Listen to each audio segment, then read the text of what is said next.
मेरे प्यारे देश के पूर्व सैनिकों, राम राम, नमस्कार, वणिकम, अस्सलाम वालेकुम, सुप्रभात। मैं आज साबका संघर्ष कमेटी की तरफ से मीटिंग है और मैं उनके प्रति आज कोई भी ऐसी चीज़ लेकर नहीं आना चाहता था, क्योंकि मेरा ऐसा कोई वो विचार नहीं था। परंतु क्या है कि या तो ये जानबूझ के पोक कर रहे हैं या जानबूझ के कुछ ऐसा कर रहे हैं। दूसरी बात, मुझे आश्चर्य इस बात के होते हैं कि साहब का कि वो सारे वरिष्ठ साहब का में कोई वरिष्ठ है या नहीं, पहले तो अब ये संदेह होता है साहब का में कोई सीनियर है या नहीं है। क्योंकि परगट साहब का तो देख लिया कि भाई वो नाम से तो सीनियर पूरे हैं, लेकिन न तो उनकी कोई बात मानता है, न कहीं पर भी कागज़ों के ऊपर या उनके लेटर पैड के ऊपर या कहीं पर भी किसी भी जगह ना वो सिग्नेचर करते हैं, ना उनका कोई ब्लॉक है, ना कोई उनका कोई मतलब है। उनकी आड़ लेके, उनका नाम लेके, उनकी उम्र लेके ये आप सबका के मेरे प्रेमियों, बहादुर सैनिकों, ब्लैकमेल नहीं कर सकते हो। ये उनके लिए है जो प्रकट साहब का नाम लेके वो सब कुछ करते हैं। कल एफई अध्यक्ष अर्जुन सिंह राठौड़ साहब ने अपना एक सोशल मीडिया में कोई पत्र जारी किया। उसमें उन्होंने अपना जो भी था उसमें वो लिखा, तुम साल में 360 दिन हो गए हैं, 10-15 दिन बचे होंगे, एक दिन में 2-2 वीडियो बना के लोगों को गाली देते हो। याद करो अभी तक कितने लोगों को गाली दी, कितने लोगों को क्या बोला है। बेशर्मी की हद हो गई भाई। इसलिए सुबह सुबह उठ के फिर भी तुम्हें सद्बुद्धि का आचरण करवा रहा हूँ। वो बोलता ना, अमृत का भोग लगा रहा हूँ तेरे को। मैं किसको बोल रहा हूँ आप समझ रहे होंगे। सांप का कई होता है नींबू, अब उसको मैं सांप का नींबू कहूँगा। वो तो उसके सब तो बहुत अच्छे हैं। अरे मंदबुद्धि एक घर तो डाकण भी डालती है। तुम्हारा साहब का अर्जुन सिंह राठौड़ ने कुछ नहीं बिगाड़ा है, लेकिन अर्जुन सिंह राठौड़ को तुम लोगों ने बदनाम जितना करोगे ना, उतना ही वो तो सोना है, जितना तपाओगे वो निखरता जाएगा। और तू उसको क्या गधा बोल रहा है? गधा, तूने बैंक की नौकरी नहीं की, तेरे नसीब में नौकरी है ही नहीं। तू तो बैंक की बात कर रहा, तेरे को कोई 2 रुपए के लिए अपने उसके आगे नहीं रखेगा। बकवास करता है। तेरे को प्रोनाउंसिएशन की कोई चीज, तू बोलना क्या चाहता है वो तेरे को पता नहीं है। हड़बड़ा गया है, घबरा गया है, हार गया है, और हार में कुछ भी बोलेगा। तू गधा किसको बोल रहा है? उसने साहब का संघर्ष समिति के बारे में अभी तक कोई रिटायलेट में कुछ बोला आज तक? जो तू ये रात को इस तरह की गंदी भाषा प्रयोग कर रहा है। और साहब का में साला कोई एक भी इंसान नहीं है कि जो सोल्जर की परिभाषा जानता हो। सोल्जर की उठ बैठ, सोल्जर की भाषा, सोल्जर की मर्यादा तुम लोगों में कुछ है ही नहीं। एक खुला सांड रोक छोड़ रखा है। तुम्हें पता है कि उसके साथ कुछ भी हो सकता है। कोई माँ बहन की गाली नहीं सुनेगा। और तेरे को बता दें, ये तो जो कर रहा है ठीक नहीं कर रहा है। जब तेरे को किसी ने कुछ बोला नहीं, मैं तेरे विपक्ष में आता हूँ हमेशा ही, लेकिन तेरे को हमेशा आदरपूर्वक बोलता हूँ, प्यार से बोलता हूँ। अरे भाषा समझते ही नहीं है। अरे मंदबुद्धि वीरांगना किसको बोलते हैं? बस जो शहीद हो गए उसकी औरत को वीरांगना बोलते हैं। जिसका एक बेटा हो उसकी माँ वीरांगना नहीं है, जिसका एक भाई हो उम्र भर कलाई पे राखी नहीं बांध सकती बाद में, वो वीरांगना नहीं है। मांग में सिंदूर भरा हो,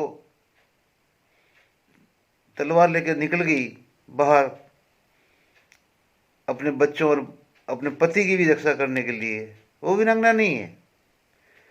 बाहर निकल गई अपने समाज की रक्षा करने के लिए, वो वीरांगना नहीं है। हर वो बहादुर स्त्री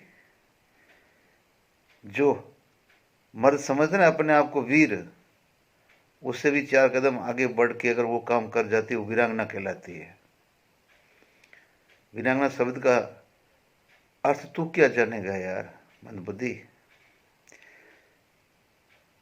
मुझे लगता नहीं है कि तूने कहीं पर भी कभी भी कोई अच्छा सबक पाठ पिया ना, तो तूने, मेरे को लगता भी नहीं कि तूने एक बार वो जो डिग्रियां गिनाई थी वो डिग्रियां नहीं, तो वो डिग्रियां में नहीं है यार। ये तो इतना पढ़ा लिखा इंसान होता है तो वो कम से कम थोड़ा सा सोचता है ना। तेरे में सोचने की शक्ति तो बिल्कुल है नहीं। तू क्या क्या कहना चाहता है? तू असफल क्यों है? तुम साल भर से असफल क्यों है? क्यों सरकार तुम्हारी सुनना नहीं चाहती है? क्यों देश का कोई भी संगठन तुम्हारे साथ आना नहीं चाहता है? क्यों देश के संगठन तुम्हें अपने साथ लेना नहीं चाहते हैं? और तू क्या धमकी देता है? पंजाब के आईजी के पास में प्रगट सिंह साहब जाके बैठ जाएंगे तो उथल पुथल हो जाएगी, उंगलियां कांप जाएंगी। बिठा ना, बिठा बिठा, हिम्मत है तो। अरे नामुराद,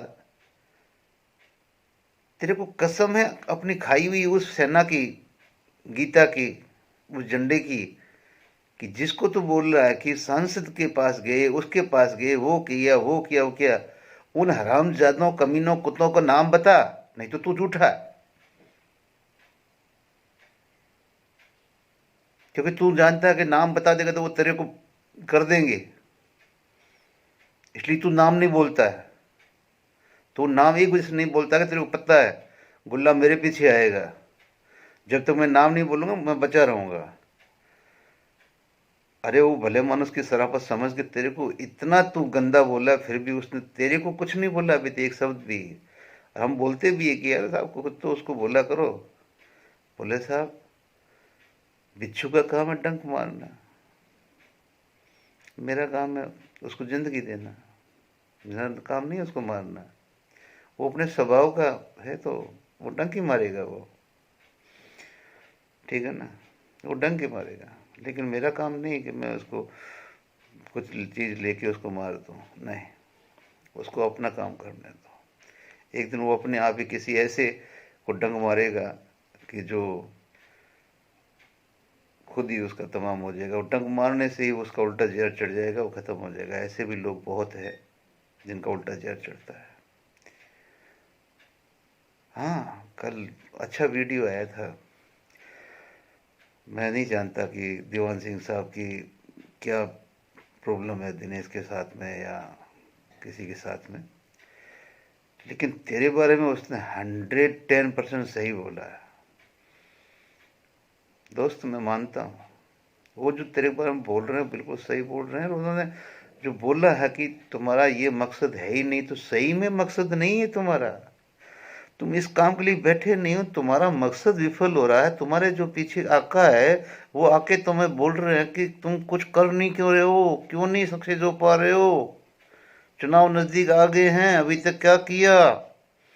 जो तू बोल रहा था ना अभी पिछले वीडियो में, भीड़ इकट्ठी करके सौंपनी है, वो कोई और नहीं है, तुम हो।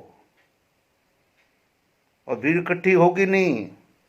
चैलेंज है पंजाब की साबका को, जाओ आईजी डीजी सीएम गवर्नर किसी के पास में, पंजाब वाले के पास में, करो कानूनी कार्रवाई अर्जुन सिंह राठौड़ के खिलाफ में, ओम प्रकाश जारडा के खिलाफ में, और भी जो तेरे जितने दुश्मन कर ले। खुद तो तेरे में कुछ हिम्मत नहीं, प्रगट सिंह साहब से करवा ले। और प्रगट सिंह साहब तेरे कहने से अगर एक शब्द ही बोल दे तो उस दिन मैं आके तेरे चरणों का पानी पी लूँगा। मुझे नहीं पता उसकी क्या मजबूरी है जो तेरे जैसे को सहन कर रहे हैं। उनको ये पता नहीं कि मेरे एकता के अंदर ये नींबू निचोड़े जा रहा है, और मैं काय की एकता कर पाऊंगा। कौन यार, जो भी सम्मानित संगठन है, तुम्हारी इस भाषा को सुन के पीछे हो जाते कि भाई इनके साथ जाके क्या करेंगे। और ऐसा भी तो नहीं है ना कि जो ये गंदा नाला है ये आगे जाके किसी गंगा में मिल जाएगा तो चलो पवित्र भी हो जाएगा, ऐसा भी उद्देश्य नहीं है। इसलिए सुबह सुबह मैं आज ऐसा कुछ करना नहीं चाहता था, लेकिन तुम लोग कभी भी न तो एक होंगे, न एक होने दोगे, न तुम्हारा ओआरपी उद्देश्य है, न तुम्हारा कुछ और है। तुम्हारे वाक्य सही है, लोगों ने लोग जो बैठाए हुए हैं सही है। देखा, हमारा मकसद था वो तू जो वहां बोला था 3 लाख रुपए, है ना, 25 तारीख को, लेकिन अभी 6.5 लाख पे आ गया ना, तो करोड़ों पे भी आएगा, करोड़ों पे भी आएगा। रुक जा, करोड़ों पे भी आएगा, लेकिन वक्त का इंतजार कर करोड़ों पे कैसे लेके आते। अगर 3 से 6.5 पे ले आए तो करोड़ों पे भी ले आएंगे। और तो क्या बोला, नलिन तलवार को सांप का वाड़े है जो अपना सहमति पत्र दे दो। अरे बेवकूफ, जब नलिन तलवार सेक्रेटरी था तब तो तुम्हारे को दिया नहीं। राठौड़ साहब ने फोन किया, गौसल साहब कहाँ, मैंने नलिन को दे दिया। और नलिन बोलता मेरे को नहीं दिया। तुम हो किसके साथ में यार? अभी तक ये तो खुलासा करो कि हमारे साथ में ये संगठन है। जैसे राठौड़ साहब लिख के भेजते हैं, लिख के ठोक के, कि ये संगठन मेरे साथ में है, ठीक है ना, एफए के अलावा। पेड और स्टैम्प चुराने से तुम साले एफए के वो बन गए गद्दारों, शर्म नहीं आती? अरे बहादुर सैनिक हो, बहादुरी से काम करो, थोड़ा मजा आएगा लड़ाई में।